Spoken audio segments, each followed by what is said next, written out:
Вітаю глядачів Львівмедіа. Дякуємо вам за довіру, за те, що ви з нами. Традиційне прохання, будь ласка, підпишіться, прокоментуйте обов'язково це відео і, що найважливіше, поділіться з ним друзями. У мене в гостях сьогодні колишній військовополонений прикордонник Небожук Богдан. Мої вітання, пане Богдане. Слава Україні! Героям слава! Як ви? В принципі, можна сказати, що нормально. Тобто зараз вже пройшло майже рік і, можна сказати, я вернувся до цивільного життя. Вас повернули на Великодень. Це було таке великоднє диво, можна сказати, тому що разом з вами тоді з російського полону повернулися 130 наших. Ви пам'ятаєте, як це все відбувалося? Ну, я добре пам'ятаю, що коли ми сиділи ще в камерах, це було ще 13 число, нам тоді чисто ввечері прийшли і сказали, що ми вже їдемо на обмін. Тобто нас перевели в інше місце, звідти нас вже погрузили якби по машинах і повезли на точку обміну. 13 квітня, так? Так, 13 квітня, а 15-го нас вже везли на точку обміну. Тобто ваш обмін відбувся з першого разу? Тому що... Ну так, нас не залишали. Тобто нам як сказали, що ми поїдемо на обмін, так нас і завезли. Які емоції тоді відчували? Ну тоді, чесно, я не вірив. Тобто були дуже змішані емоції і так як багато днів до того, всі, хто були зі мною на обміні в той день, ніхто не вірив, що нас можуть обміняти вперше, так як до того хлопцям під видом обміну їх просто переводили по інших місцях, так місяць за місяцем, і вони вже дуже зневірилися. Тому я не знав, чи вірити, чи не вірити, аж до того моменту, поки нас не привезли на точку обміну. Ви побачили що? Машину з українськими номерами? Чи як? Ми спочатку побачили те, що ми спочатку їхали дуже довго. Ми розуміли, що нас або везуть на території Росії, так як нас тримали на відконтрольній їм території України, то ми думали, або нас везуть на територію Росії, або вже везуть таки на обмін. І коли ми вийшли з тих Уралів, в яких ми їхали, я впізнав місце, по якому ми проїжджали на позиції раніше. Тобто це була дорога на Слов'янськ з Бахмуту і Солидару. Тоді важко було вже впізнати те місце, тому що бойові дії вже прийшли ближче до Слов'янська, Краматорська. І все було погнівечене, стояло багато розбитих танків, багато кругом набоїв, тіл лежало. Тобто важко було пізнати, але все-таки можливо було. А потім вас посадили вже в автомобілі? Потім ми пройшли дорогу, понад нас прийшли їхні полонені. І нас посадили в машини спочатку, які більш пристосовані для такої дороги. Потім по дорозі вже нас пересадили в автобуси. Ви кажете, що ви на дорозі зустрілися з полоненими, які були в Україні. І, очевидно, ви бачили, як вони виглядають. Так, вони виглядали набагато краще, ніж ми. Тобто і одяг у них був, і всі вони були, хто був поранений, були перев'язані. По них було видно, що за ними доглядали. Не було такого відчуття, чому з ними саме так поводяться, а з нами далеко не так? Чесно, такого відчуття не було. Тому що ми розуміли, що наша сторона, тобто українці, набагато більш гуманно відносяться до людей в цілому. Я б не сказав, що Вагнер що вони були, як сказати, дуже жорстокими. Я б сказав, що вони просто виконували свою роботу, яку їм сказали робити. Вони нас, коли брали в полон, Тобто я був вже тоді пораненим, був важко пораненим, і коли мене привезли на їхню базу, де нас тримали, вони оглянули і відправили в медблок. Тобто, там була така медкамера, де сиділи всі поранені. От. Але вони не займалися нашим лікуванням. Тобто вони давали всякі тобто обезболюючі, антибіотики, вони давали бинти для перев'язок. А всім же лікуванням займалися колишні медики, які були захоплені в полон, або ті, хто їм там допомагав. Бо спочатку, коли я прибув, був військовий медик, він в більшості серйозно оглянув нас, і на другий день його вже повезли на обмін. І залишилася людина, яка в нього просто вчилася по можливості перев'язкам, промочуванням, тому всьому. І потім ми вже допомагали одне одному самі. З того, що пишуть про вас на офіційних сторінках влади, те, що ви потрапили в полон поблизу Бахмута та Солидара. Ближче до Солидару. Ближче до Солидару. Це коли відбулося? Це відбулося 29 січня 23-го року. 23-го року. Так. По суті, це були під час боїв, очевидно, бо ви вже зараз сказали, що ви отримали важке поранення. Вагнерівці вас взяли в полон. Так. Було страшно, що це вагнерівці?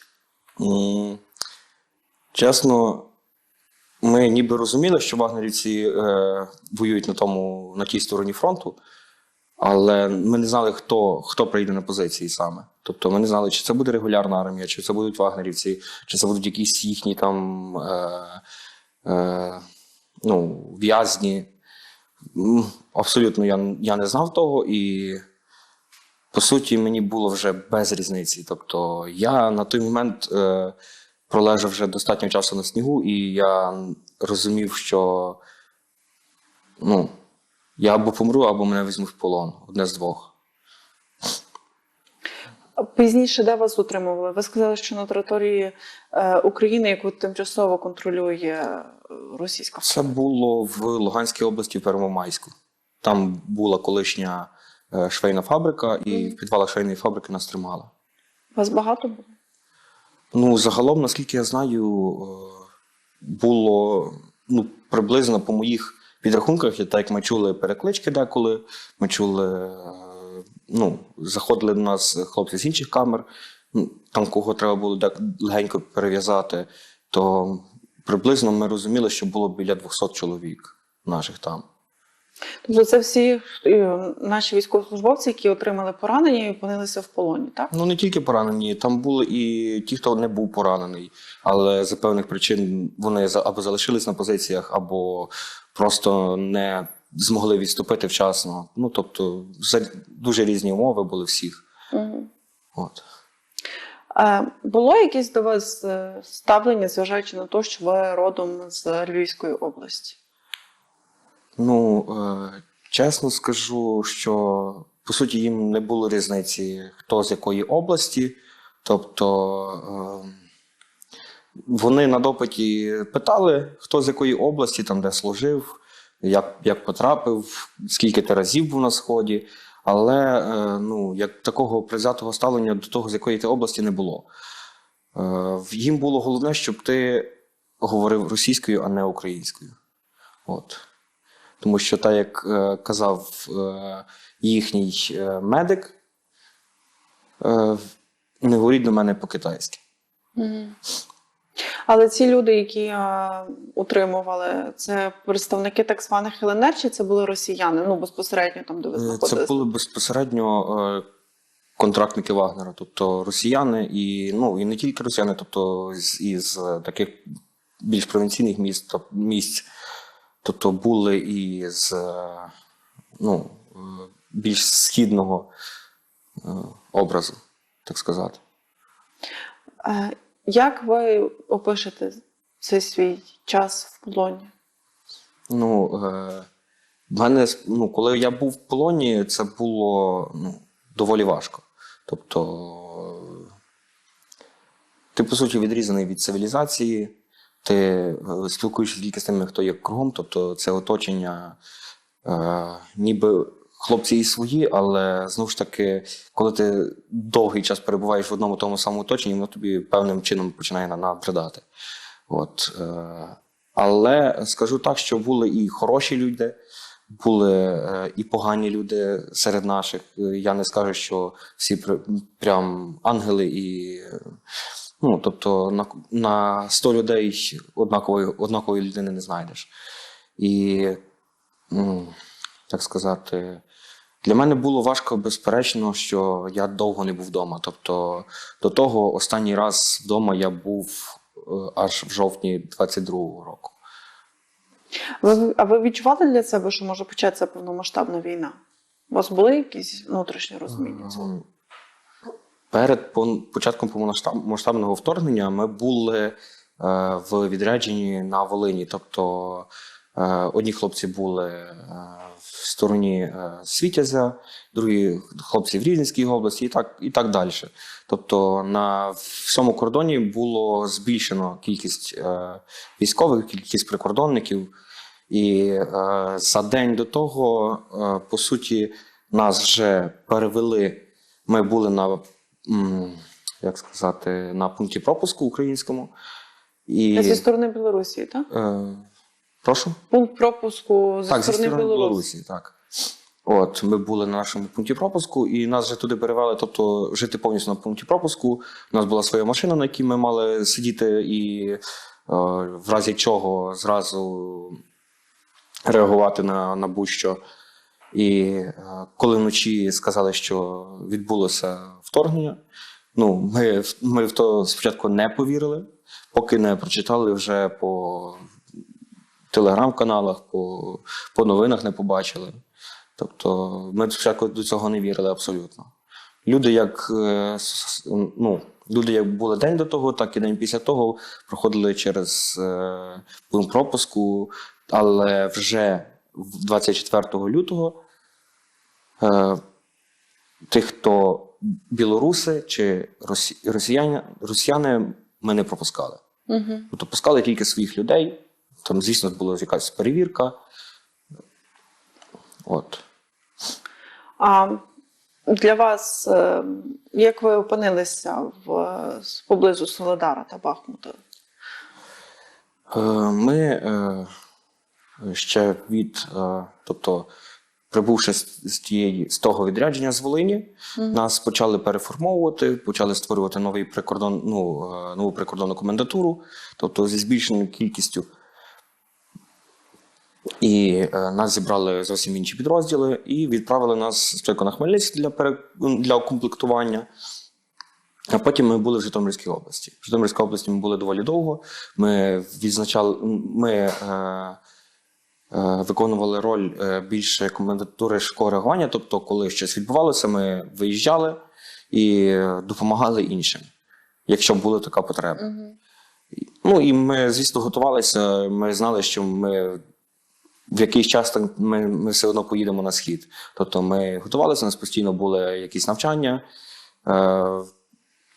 І вже в січні 23-го нам приблизно 10-го числа нам сказали, що ми будемо вже виїжджати на схід. Тобто ми вже розуміли, що ми попадемо в якусь, скоріше всього, з гарячих точок, хоча нам казали, що це буде не так. Коли ви приїхали туди, що ви побачили, що ви запам'ятаєте? Ми приїхали вночі.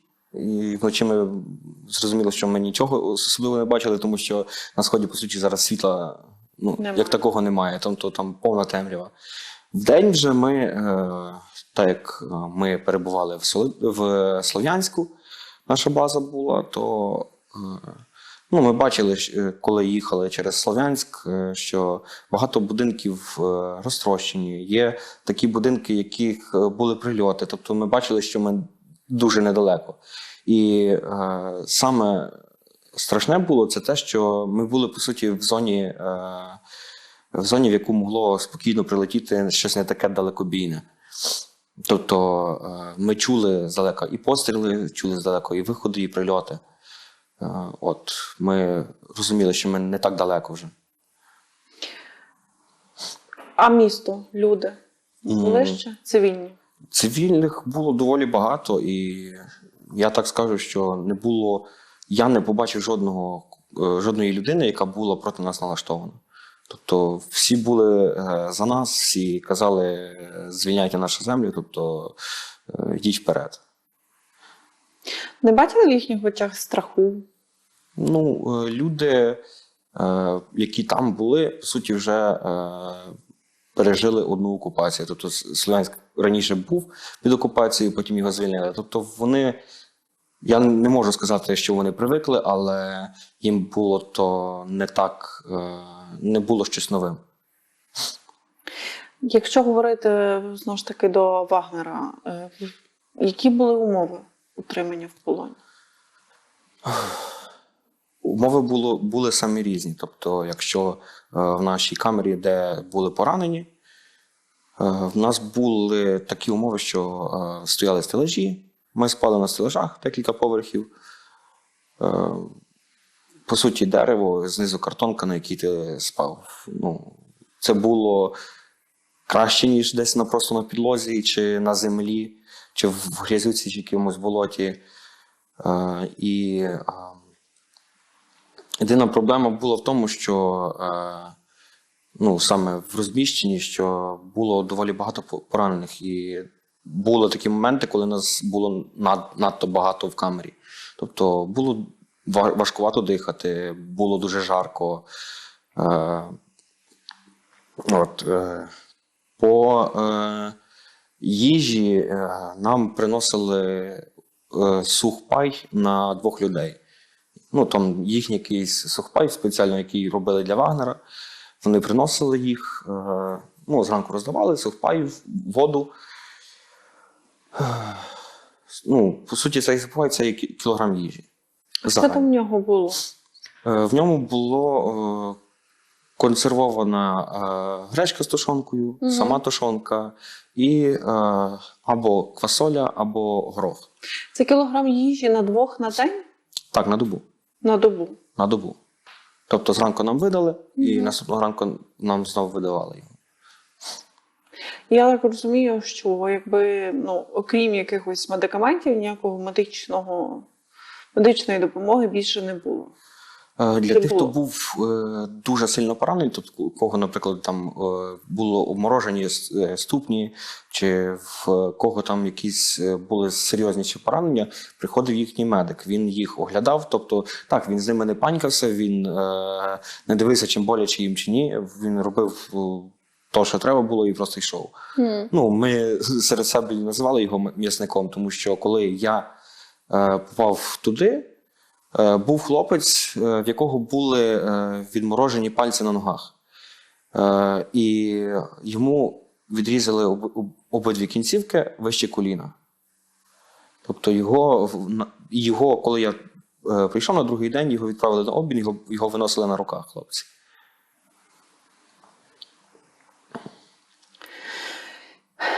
Коли ви вернулися додому, тому що інформація була про те, що ви спочатку безвісти пропали, і, напевно, ви зателефонували рідним. Чи як рідні дізналися?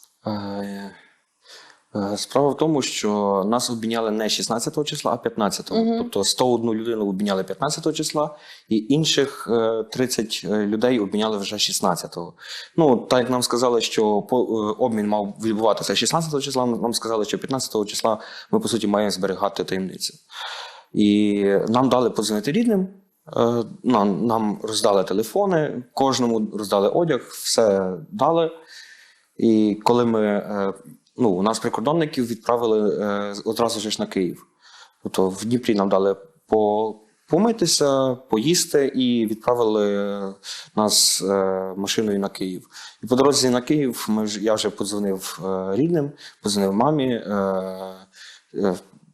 зі всіма переговорив, я їм сказав, щоб вони нічого не казали, але вони сказали, що вони вже знали, що я був в полоні. Тобто потім вони мені вже розказали цю історію, що раніше обміняний військовослужбовець впізнав мене по фотографіях і сказав, що я в полоні. І вони вже тоді знали, що я в полоні, і просто чекали на обмін. І яка була реакція мами, коли ви подзвонили? Реакція мами, я не знаю, в той момент вона, я скажу, що не чув, щоб вона плакала, але я розумів, що вона дуже сумувала, бо найбільше я чув, що плаче батько саме. Тобто мама, як мені вже потім казала, я вже свого скільки разів відплакала, що я вже просто не могла плакати. Коли ви приїхали додому, як вас зустріли рідні? Мама, тато? Можливо, готували якісь ваші улюблені страви? Ну, спочатку я був в Києві в госпіталі, вони приїжджали до мене. Тобто вони приїхали до мене на наступний зразу тиждень. Коли я повернувся, ну, ми з ними зрозуміло, що поговорили, сходили десь поїсти, пообіймалися. А потім це вже був червень, коли я вперше приїхав додому. От. І тоді прийшли всі мої друзі, тобто ми сіли всі разом за столом, ми всі сиділи, обговорювали щось, що відбувалося до того, як хто до того відносився, тобто всі про щось мали про що сказати. Ну і зрозуміло, що батьки хотіли якнайкраще, тобто готували все, що я хотів. Це, наприклад, що? Наприклад, я тоді дуже хотів домашні чанахи. О. От, чанахи я хотів, вареники, зрозуміло. От, якось так. А що вам допомогло вижити в полоні? Про що думали? Як себе може заспокоювати? Допомогла підтримка. Перш за все допомогла підтримка. Тобто ще один військовослужбовець з Закарпатського ТРО, його звати Андрій, він мені дуже допомагав весь полон. Тобто ми постійно перебували разом і ми постійно обговорювали якісь історії, розказували історії зі свого життя. Тобто, і коли він бачив, що на мене находить якась хвиля такого суму чи зневіри, він старався допомогти мені якимось словом, тобто жартом. Ми дуже тихенько з ним співали пісень. Тобто співали «Біля тополі», ми співали якісь пластунські пісні, тому що він був одним з виховників в пласті. От. Тобто ми старалися взаємовиручити одне одного. А ви теж були в пласті? Ні. Але просто знали ці пісні? Я знав, тому що ми з друзями дуже часто біля вогню збиралися, собі співали різні пісні, і ті також були там.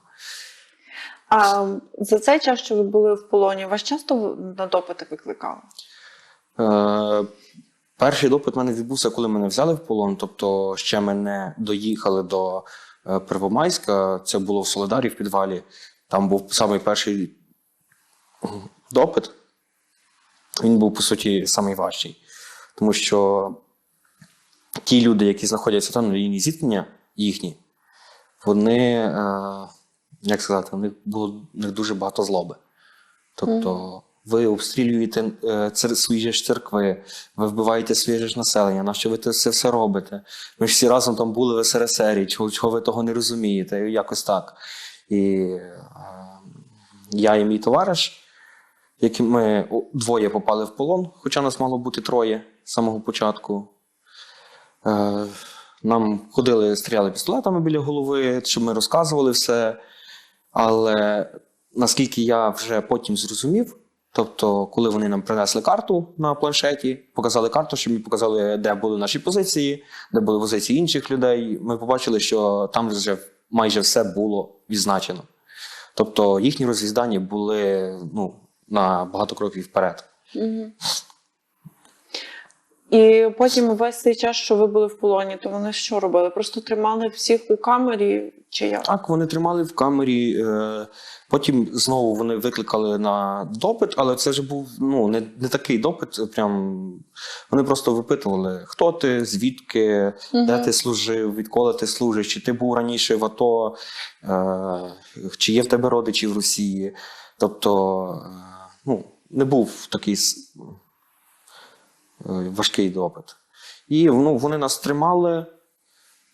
Час від часу приходили, там щось розпитували. Були там такі їхні хлопці, які приходили чисто послухати українських жартів. Тобто їм було, ну, вони розважалися, по суті, з нами. Вони любили слухати особливо тих, хто мав закарпатський акцент. Ну, тобто, хто був з Закарпаття і говорив трошки не так, як всі українці. Тобто, їм дуже подобався діалект. Коли ви бачите, що зараз відбуваються обміни, що ви відчуваєте?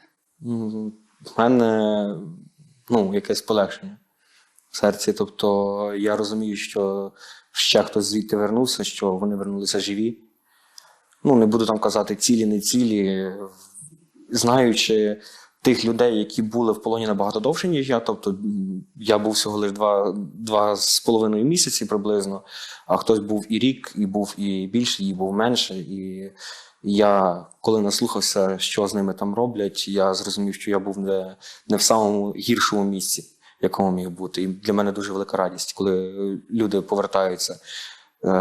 Так як я вчився в музичному коледжі тут у Львові, то є мій одногрупник, він ще досі в полоні, він був на Азовсталі, Крутяник Назар. Він прекрасний акордеоніст, він був на багатьох міжнародних конкурсах, і ми всі зараз дуже переживаємо і дуже чекаємо, коли він повернеться нарешті. Тобто я досі не можу зрозуміти, чому наша влада так довго затягує з їхніми обмінами. Тобто повертаються люди, повертаються ті, хто були набагато менше в полоні, наприклад. Я не кажу, що от вони там були менші, я їх там засуджую чи ще щось. Просто ті, хто був на Азовсталі, вони вже, ну, наскільки я бачив не одне відео звідти, ну, з російських тюрем, вони багато хто вже здвірилися, що їх обміняють. І так само тут родини їхні, вони теж надають максимального розголосу про них. І дуже хотілося, щоб їх пошвидше обміняли. Так, я вас підтримую. Дуже хотілося, щоб всіх наших чим пошвидше повернули додому. Я хотіла з вами уточнити такий нюанс. Ви сказали, що ви вчилися в музичному училищі. Так. Як ви стали прикордонником? Тут була така історія, що я закінчив музичний коледж наш і пішов в університет Франка. Тобто далі продовжувати навчання, пішов на 3-й курс. Це було в 20-му році вже. В 20-му році, як почався коронавірус, все стало набагато важче, тобто віддали на навчання. Я не скажу, що там хтось мене підставляв чи не підставляв, чи там, може, навмисне не поставили балів, чи ще чогось. Ну, я теж, як то кажуть, не без гріха. Я ходив на роботу, я пропускав заняття, і вийшло так, що мене відрахували. І я зрозумів, що я не хочу йти на строкову службу. Я дуже не хотів йти на строкову службу, тому що для мене, по суті, це вважалося як втрата часу. Абсолютно. І тому я пішов в прикордонник, а так як я з Великих Мостів, у нас є там кінологічний центр, і туди я відправився, щоб піти на контракт. Так як біля кінологічного центру була прикордонна комендатура, мене відправили до них, і від 20-го року я вже від літа служив там. Не жаліли за свій вибір стати прикордонником? Бувало таке, що я її жалів. І не раз, і ще навіть до повномасштабного вторгнення таке було. Але, по суті, я це сприймав як те, що я після роботи можу піти додому, я можу побачитись з друзями. І якби я був на строковій службі, я розумів, що цього б не було. Тобто я міг продовжувати хоч якесь своє цивільне життя. Тому зараз я абсолютно не жалію. А під час вже повномасштабного вторгнення були такі думки? Я вас зараз трошки, напевно, перефразую запитання, тому що зараз ми дуже в суспільстві активно говорять про мобілізацію. І, очевидно, мобілізація треба, але в якому вона форматі треба, це напевно, мають вирішувати законодавці, десь консультуючись з військовими, очевидно. Але що для вас означало бути прикордонником, коли повномасштабно Росія напала на Україну з 3 напрямків? Ну, я навіть не знаю, як відповісти на це. Скоріше, чесно, з самого початку я не хотів попасти на схід і в зону бойових дій. Тобто я боявся за своє життя, як і всі люди бояться, тому що, як мені не раз казали, що не боїться лише дурний. Так. Тобто в всіх є свої страхи, і я також боявся туди попасти. І коли ми вже поїхали на схід, я зрозумів, що вже хто, як не я. Тобто я був зі своїми товаришами, зі своєю групою. У нас було максимально дружній підрозділ. Ми одне одного завжди підтримували. І я старався там всім допомогти, чим міг. Тобто комусь треба було поміняти батарейку до радіостанції, я йшов на центр, забирав батарейку, приносив. Комусь щось треба було, я теж ходив, брав. Комусь що треба було допомогти, допомагав. Тобто я старався бути корисним для всіх. Там. Тобто, по суті, я вважав, що це вже є мій обов'язок допомогти іншим. А як ви бачите перемогу України? Що вона для вас означає? Перемога буде, як на мене, дуже жаданим явищем. Тобто це буде дуже жадано для всіх, але знову ж таки це буде дуже болісним. Тобто, незважаючи на те, що ми переможемо, я думаю, що ми переможемо в будь-якому випадку, ми постійно будемо згадувати тих, кого вже з нами нема, тих людей, які віддали своє життя за нас, і тих, хто, як і зараз, стоять за нас, щоб ми тут могли далі жити. Тобто, ми будемо жаліти про тих, але будемо водночас і радуватися, що ми прогнали цю наволоч зі своєї країни. Чим ви плануєте займатися після перемоги? Чи, можливо, зараз маєте мрії якісь, які втілюєте в життя? По сьогодні, відколи я повернувся, я чесно не знаю, чим я маю зайнятися. Тобто я себе шукаю в якихось різних справах. Зараз я дуже часто спілкуюся з тими, з ким я повернувся з полону. Тобто в кожного різна своя ситуація. Хтось далі служить, наприклад, як мій товариш, він зараз на західному кордоні служить. В іншого хлопця, цього Андрія, який мені постійно допомагав, в нього інші проблеми. Я стараюся їм якось допомогти. Тобто я для себе, після того, як я повернувся, вирішив, що я був в відпустці. Я відпочивав собі, тобто за ці 3 роки служби я собі відпочив. Можна сказати, я Я вам скажу, не дай Боже, такої відпустки. Так, але це допомагає мені не заглиблюватися в те, що було, тобто старатися не згадувати про ті проблеми, які там були, про те, як ми там перебували. І єдине, що насправді зараз мене так може вибити з себе, це те, коли я згадую тих хлопців, які були з нами там і яких вже нема. От тих, кого ми не змогли врятувати, і ті, хто не повернулися. І я зараз, так як в мене була поранена рука, я вчився на баяніста, я грав на баяні, то зараз мені дуже важко на ньому грати, і по суті я не можу на ньому адекватно грати. І мене це дуже нервує постійно, тобто я не можу, значить я не буду його брати в руки. А я взяв в руки гітару, і так як гітара була зі мною і в Житомирській області, вона повернулася сюди. І Я постійно сідаю собі, граю пісні, співаю, пишу зараз вірші, також написав і пісню одну. І ну, воно допомагає мені відволіктися. Я надіюся, що колись я буду мати змогу вернутися в музичний світ. Пане Богдане, я вам щиро цього бажаю. Знайти себе в музичному світі. І дякую вам за все. Богдан Небожук, військовослужбовець, колишній прикордонник, колишній військовий в'язень Російської Федерації, сьогодні був в ефірі Львів Медіа. Пане Богдане, дякую. Дякую.